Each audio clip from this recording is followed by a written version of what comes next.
population of 130 million people, only 800,000, that is not even 1 million, pay tax. And out of those 800,000, 500,000 are government servants, so that tax is deducted at source. And that comes to only 300,000. And I kept telling my machinery that just take the big cities, Islamabad, Lahore, Karachi, you know, the big cities. And I said, go out there and see if there's a man who has a Land Cruiser. A Land Cruiser costs $200,000 in Pakistan. If he has a Land Cruiser, he should be paying tax. I said, go out and see who has a house that is built on more than 1,000 square yards. I don't know what square yards used here, or Yeah.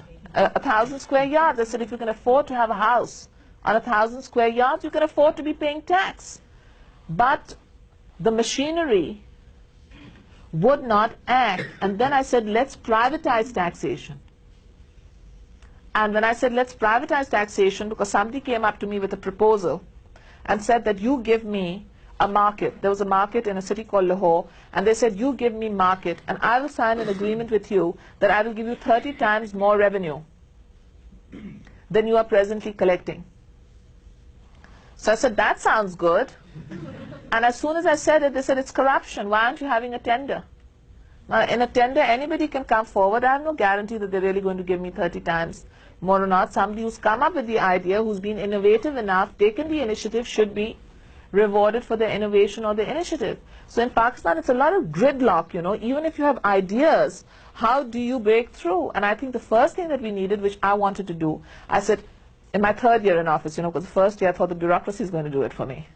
So in my third year of office, I said, why don't I get university students? Or why don't I get the police? Or why don't I get a team of people together to go house to house and come back and say who's a taxpayer and who's not a taxpayer? And then I introduced something called the national tax number. And I said, everybody must pay the national tax, have a national tax number.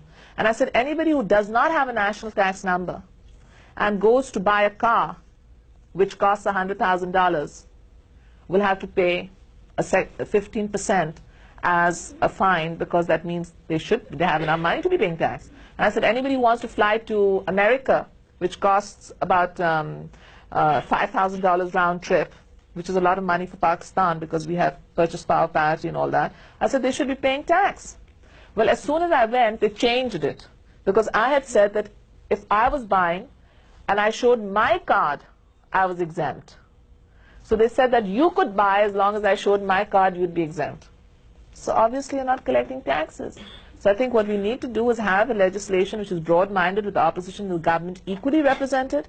And I think what we need to do is crack down on people who are living so overtly, ostentatiously. I mean, it's really sickening that one has so much poverty on one side, and then we have so much affluence on the other side, and we have only 800,000 taxpayers. I mean, have affluence. I'm one of those people, I say, if you work hard, it's your money. Do what you want with it, but pay your dues. And if you pay your dues, I have no problem.